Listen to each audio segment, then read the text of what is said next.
દર્દીઓના સ્વાસ્થ્ય સાથે ચેડા કરતા તબીબોની તપાસ કરવા જ્યારે ન્યૂઝ 18 ગુજરાતીની ટીમ પહોંચી તો કેટલાક તબીબો પોતાના દવાખાના બંધ કરીને ત્યાંથી રફુચક્કર થઈ ગયા। જોકે તેની ક્લિનિકમાં એલોપેથી દવાઓનો જથ્થો પણ મળી આવ્યો। ન્યૂઝ 18ની ટીમ પાંડેસરા વિસ્તારમાં છોલાછાપ તબીબો શોધવા નીકળી છે। ખબર પડતાની સાથે તમામ તબીબો પોતાના ક્લિનિક બંધ કરી દીધા હતા। જો કે એક ક્લિનિકનું શટર બહારથી બંધ હતું, પણ જ્યારે અમે શટર ઉચક્યું ત્યારે અંદર પેશન્ટોથી લઈ ડૉક્ટરો હતા। જેવા અમે અંદર પ્રવેશ કર્યો એટલે તમામ લોકો ભાગી છૂટ્યા હતા। દ્રશ્ય જોઈ શકાય છે કે વગર ડિગ્રીના ડૉક્ટરો પાસે તમામ પ્રકારનો સામાન છે, તમામ દર્દીઓને ચેક કરતા હોય છે, તમામ પ્રકારની દવા આપતા હોય છે, દવાઓનો સ્ટોક પણ જોવા મળી રહ્યો છે। એટલે કે તેમની પાસે સત્તા નથી દર્દીઓના જીવ સાથે ચેડા કરતા હોય। પણ આ વિસ્તારમાં મીડિયાની ટીમ પહોંચ્યા હોવાનો મેસેજ મળતાની સાથે બેન जी कहाँ गए आपके पति नहीं है कहाँ गए બિલકુલ આ પ્રકારે તમામ તબીબો ભાગી છૂટ્યા હતા। પરિવારના લોકો પહોંચ્યા હતા એટલે કે જ્યાં જુઓ ત્યાં આ પ્રકારના ઝોલાછાપ તબીબો પાંડેસરા વિસ્તારમાં શ્રમિકોના જીવ સાથે છેડા કરતા હોય છે। જેમને દવા આપવાની મંજૂરી નથી તેમને ત્યાં દવાથી લઈ તમામ સ્ટોક મળી રહ્યો છે। પણ ન્યૂઝ 18ની ટીમ આ વિસ્તારમાં આવતાના મેસેજ મળતાની સાથે તમામ લોકો ભાગી છૂટવામાં સફળ રહ્યા હતા।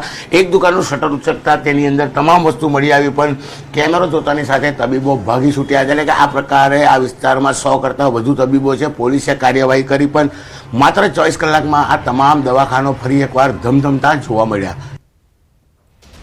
શહેરમાં કેટલાક હોમિયોપેથિક તબીબો તો વટથી એલોપેથીની પ્રેક્ટિસ કરી રહ્યા છે। ન્યૂઝ 18ના રિયાલિટી ટ્રેકમાં દર્દીઓને એલોપેથીની દવાઓ આપતા અને બાટલા ચડાવતા નજરે પડ્યા। આ બાબતે જ્યારે તબીબને સવાલ કરવામાં આવે છે તો દર્દીઓ સામે પોતાની ફજેતી ન થાય તેના માટે કાઉન્સિલ તરફથી મંજૂરી હોવાની તેઓ દલીલ કરતા જોવા મળ્યા।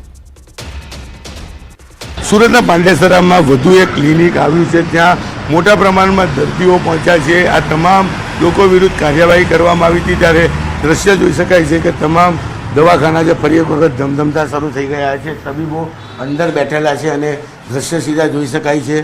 મોટાભાઈ, શું નામ છે આપનું? ડૉક્ટર સંજય કાંજોરિયા। બોલો બોલો। હા છે ને સર, BHMS ડિગ્રી છે, હોમિયોપેથી ડૉક્ટર છું। પાછળ છે જો દવા। હા સર, અમને છૂટ છે, અમને એટલી છૂટ છે, બેઝિકની છૂટ છે સર, બેઝિકની છૂટ છે। ઇલીગલ સર કંઈ નથી કરતા। કયા પ્રકારની છૂટ છે સર? બેઝિકની છૂટ છે। હા સર। બેઝિક દવામાં શું આવે સર? એ સર અમને કાઉન્સિલમાંથી જે કીધું એ પ્રમાણે જ અમે કરીએ છીએ। હા સર, એ કાઉન્સિલ કયા પ્રકારની છૂટ આપવામાં આવે સર બેઝિકની છૂટ છે। OPD બેઝ પર અમે પ્રેક્ટિસ કરી શકીએ છીએ સર, એનો કંઈ વાંધો નથી કંઈ। બિલકુલ તંત્ર દ્વારા કહી શકાય બેઝિક દવાઓની છૂટ આપવામાં આવી છે। જે પ્રકારના તબીબ છે તબીબને ક્લિનિક પર પહોંચ્યા છે અને આયુર્વેદિક સાથે હોમિયોપેથિક દવાઓ પણ આપવામાં આવતી હોય છે। એટલે કે જે વિસ્તાર છે એ વિસ્તારમાં તમામ ડૉક્ટરોની એક જ ડિગ્રી છે। શું ડિગ્રી છે આપની? સર મારી BHMS છે, પણ BAMS ડિગ્રી છે। BHMS છે સર। આ ડિગ્રી છે, પણ કહી શકાય એલોપેથી દવા સાથે બાટલા ચડાવતા બી ઘણા તબીબો જોવા મળ્યા હતા। તો પता है कि ये डॉक्टर को बाटला चढ़ाने की मंजूरी नहीं है। क्या नाम है आपका? नहीं पता है। आपका नाम क्या है? प्रदीप कुमार यादव। प्रदीप जी, क्या नाम है भैया आपका? बिट्टू कुमार। बिट्टू कुमार जी, ये जो डॉक्टर है उससे वैसे बाटला नहीं चढ़ाने का, उनको परमिशन नहीं है, बताया आपको? को मालूम नहीं। બિલકુલ દર્દીઓને ખબર નથી પણ બાટલા ચડાવે છે। આ એક પેપરનો લેટર છે। તમારી ડિગ્રી વાળા બીજા ડોક્ટરો મને મળ્યા છે આગળ, એ એમ કહે છે કે અમારી ભૂલ છે, મને આ બાટલા ચડાવવાની સત્તા નથી। તમે સાચા કઈ ડોક્ટરો? જુઓ સર, કાઉન્સિલ મને એટલું જાણવું છે કે આ બાટલા ચડાવવાની મંજૂરી સર ઇમરજન્સીમાં અમે ચડાવી શકીએ છીએ, એવું પેલું નથી સર। એટલે ઇમરજન્સી કોને સર કહેવાય? એટલે એવું છે, જો આ સર ને ઇમરજન્સી કોને હા કહેવાય? સર, ઇમરજન્સી મેડિકલ ભાષામાં એવું છે સર કે જ્યારે પેશન્ટને જરૂર હોય ને સર ત્યારે અમે એને આપી શકીએ છીએ, IV ફ્લુઇડ આપી શકીએ છીએ સર, એવું છે। એટલે તમે કહો છો કે તમારી જે ડિગ્રી છે કઈ હા ડિગ્રી છે? BHMS માં સર અમે આપી શકીએ છીએ સર। સર અમે ઇમરજન્સીમાં મંજૂરી છે, ઇમરજન્સીમાં અમે આપી શકીએ છીએ।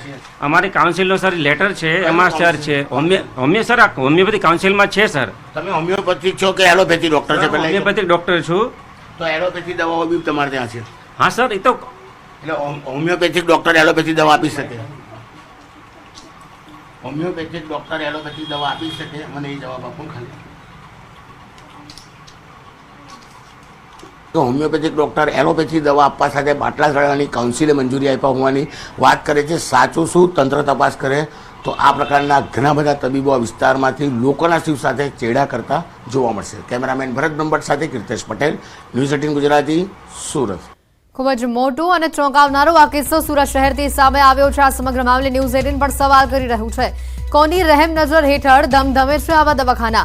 અને જો કાઉન્સિલ દ્વારા પરમિશન આપવામાં આવ્યો તો કાઉન્સિલ આ તમામ લોકોના જીવ સાથે જો જોખમ ઊભું થાય છે તો જવાબદારી લેશે કે કેમ?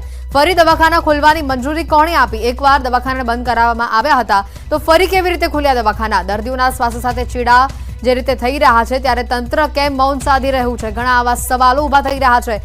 સૌથી મોટી વાત તો એ છે કે કાઉન્સિલની વાત જે ડોક્ટરો કરી રહ્યા છે, કોની રહેમ નજર હેઠળ આવા દવાખાનાઓ ધમધમી રહ્યા છે, આવા તબીબો પોતાની દુકાન ખોલીને બેઠા છે. સુરતથી આ ખૂબ જ મોટો અને ચોંકાવનારો કિસ્સો સામે આવી રહ્યો છે. બેરોટોક ધમધમતી આ દવાખાનાના નામ પર દુકાનો જે જોવા મળી રહી છે. તબીબો હોમિયોપેથીના ડોક્ટર છે અને તેઓ એલોપેથીની દવાનો જથ્થો રાખે છે. બાટલા ચડાવવાની પરમિશન નથી દર્દીઓને, છતાં પણ આ તબીબો દર્દીઓને બાટલા ચડાવી રહ્યા છે. અને જ્યારે અમારા સંવાદદાતા તેઓને સવાલ કર્યો તો તેઓ સામેથી કહી રહ્યા છે કે અમને પરમિશન નથી, પરંતુ અમે લોકો એમરજન્સીમાં આ પ્રકારેનું કરી શકીએ છીએ અને કાઉન્સિલ દ્વારા અમને પરમિશન છે. તો શું કાઉન્સિલ આ કોઈ પણ દર્દી સાથે તેઓના જીવ પર જોખમ આવે છે તો આ કાઉન્સિલ જવાબદારી લેશે? સૌથી મોટો સવાલ આ પણ ઊભો થઈ રહ્યો છે. પાંડેસરામાં બોગસ તબીબોના રાફડા ફાટ્યા છે અને જે રીતનો આંકડો કદાચ સામે આવી રહ્યો છે, 100 થી પણ વધુ આવા નકલી તબીબો આ વિસ્તારમાં જોવા મળી રહ્યા છે. આ વિસ્તાર એ શ્રમિક વિસ્તાર છે. અહીંયા મોટી સંખ્યામાં શ્રમિકો રહે છે અને કદાચ આ શ્રમિકો ઓછું ભણેલા હોય એટલે તેઓનો ફાયદો ઉઠાવીને અહીંયા ઠેક ઠેકાણે આ પ્રકારની દુકાનો આ તબીબો ખોલીને બેઠા છે અને લોકોના જીવ સાથે ચેડા કરતા નજરે પડી રહ્યા છે. બે રોકટોક આ પ્રકારના દવાખાનાઓ અહીંયા સુરતના પાંડેસરા વિસ્તારમાં ધમધમી રહ્યા છે. 500 થી વધુ બોગસ તબીબોના ક્લિનિક સામે આવ્યા છે. જી હા, જે તમામ ક્લિનિક ઉપર અમારા સંવાદદાતા પહોંચ્યા, ઘણી જગ્યા પર તબીબો હાજર જોવા મળ્યા તો ઘણી જગ્યાએ તબીબો કેમેરો જોતા ત્યાંથી રફુ ચક્કર થવામાં સફળ સાબિત થયા હતા. કીર્તેશ અમારી સાથે ફોન લાઈન ઉપર સંવાદદાતા જોડાઈ ચૂક્યા છે. કીર્તેશ, આજે આખી સમગ્ર વાત સામે આવી. હવે એક વાત અહીંયા મુખ્ય એ પણ છે જે કાઉન્સિલની વાત કરી રહ્યા છે કેટલાક તબીબો કે કાઉન્સિલ અમને પરમિશન આપી છે. અહીંયા કોઈના જીવ સાથે જોખમ ઊભો થાય છે તો આ કાઉન્સિલ જવાબદારી લેશે તેની? બિલકુલ, તેરી બી ચૂપ મેરી બી ચૂપ જેવો ઘાટ સુરતમાં જોવા મળી રહ્યો છે. થોડા દિવસ પહેલા નકલી MBBS મુન્ના ભાઈઓને સુરત SOG પોલીસે પકડ્યા હતા. 16 કરતા વધુ બોગસ તબીબોને પકડ્યા, કાર્યવાહી કરી અને ગણતરીના દિવસોમાં તેમની હાથડીઓ ફરી શરૂ થઈ ગઈ છે. ન્યૂઝ 18 રિયાલિટી ચેક કરવા આ વિસ્તારમાં પહોંચ્યું ત્યારે જોવા મળ્યું હતું કે એક જ ડિગ્રીના ડોક્ટર, એક વ્યક્તિ એમ કહે છે કે ભાઈ મારી ભૂલ છે, મારાથી બાટલા ના ચડાવાય, ત્યારે બીજો તબીબ એમ કહે છે કે ભાઈ અમને કાઉન્સિલે મંજૂરી આપી છે. ત્રીજો વ્યક્તિ એમ કહે છે કે હું હોમિયોપેથિક ડોક્ટર સાથે હું એલોપેથી દવા બી આપી શકું અને ઇમરજન્સીમાં બાટલો ચડાવી શકું. તો ઇમરજન્સી કોને કહેવાય? એટલે આ બધા ઘણા બધા સવાલો છે. કારણ કે પાંડેસરા વિસ્તાર સુરતનો એક એવો છે શ્રમજીવી વિસ્તાર છે, સૌથી મોટો વિસ્તાર છે. આ વિસ્તારમાં 500 કરતા વધુ આ પ્રકારના મુન્નાભાઈ MBBS જોવા મળતા છે. તો તંત્ર કેમ કાર્યવાહી નથી કરતું? 2 દિવસ પહેલા પણ આ જ પ્રકારે 3 વર્ષની બાળકીને જે તકલીફ થઈ હતી, દવાખાને લઈ જવામાં આવી, બાળકીનું મોત થતા પોલીસે એક તબીબની ધરપકડ પણ કરી હતી. એટલે કે આ પ્રકારના નકલી મુન્નાભાઈ MBBS પાંડેસરા વિસ્તારમાં બિલાડીના ટોપની જેમ ફૂટેલા છે. તમામ લોકો જે આમાં સંલગ્ન અધિકારીઓ છે તેઓની સાથે વાત કરવાની પ્રયત્ન કરી, પરંતુ તેઓ કોઈ જવાબ આપવા તૈયાર નથી. આપની કોઈ વાત થઈ છે તેઓની સાથે આ મુદ્દે? બિલકુલ, મેં પહેલા જ કીધું કે શરૂઆત જ કરી હતી કે તેરી બી ચૂપ મેરી બી ચૂપ જેવો ઘાટ છે. અહીંયા એક અધિકારી બીજા અધિકારીને કહી શકાય ખો આપતા હોય છે. સુરત SOG પોલીસે કાર્યવાહી કરી. 2 દિવસથી અમારા દ્વારા પોલીસને જાણ કરવામાં આવે છે કે બધીની દુકાનો ખુલી છે. ત્યારે તેઓ એમ કહે છે કે ભાઈ અમે આ બાબતે અધિકારીઓનું ધ્યાન દોર્યું છે અને આગામી દિવસમાં આ મામલે રેડ કરીશું. જો પોલીસની સત્તામાં નથી આવતું તો પોલીસે 100 જેટલા મુન્નાભાઈઓને થોડા દિવસ પહેલા પકડીને શું સાબિત કરવાનો પ્રયાસ કર્યો હતો? જે અધિકારીઓના અંડરમાં છે, અધિકારીઓની ટીમ સાથે પાડવામાં આવી હતી.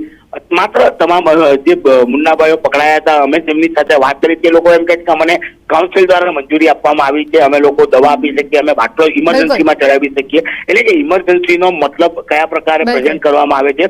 કેટલીક જગ્યાએ તો અમારી સાથે બિલકુલ આભાર કીર્તેશ માહિતી બદલ. તો જે રીતની આ ઘટના સુરત શહેરથી સામે આવી છે ત્યારે બીજી બાજુ સુરતના પૂણા ગામથી નકલી કોસ્મેટિક બનાવતી ફેક્ટરીનો પર્દાફાશ થયો છે. ઔષધ નિયમન તંત્રએ 23.70 લાખનો નકલી કોસ્મેટિકનો મુદ્દામાલ જપ્ત કર્યો છે. આ ફેક્ટરીમાં અન્ય કંપનીઓના નામના લેબલ લગાવી વેચાણ કરવામાં આવતું હતું. ફેક્ટરીના માલિકે હિંમત વડાલિયાને પોલીસે ઝડપી પાડ્યા છે. સાથે જ કોસ્મેટિકના જથ્થાને પણ લેબ પરીક્ષણ માટે હાલ મોકલી આપવામાં આવ્યો છે. તપાસમાં એ પણ અહીંયા ખુલ્યું છે કે આ પ્રકારના લાયસન્સ વગર, કોઈ પણ પ્રકારના જરૂરી લાયસન્સ વગર, ગુણવત્તા વગરની કોસ્મેટિક બનાવટ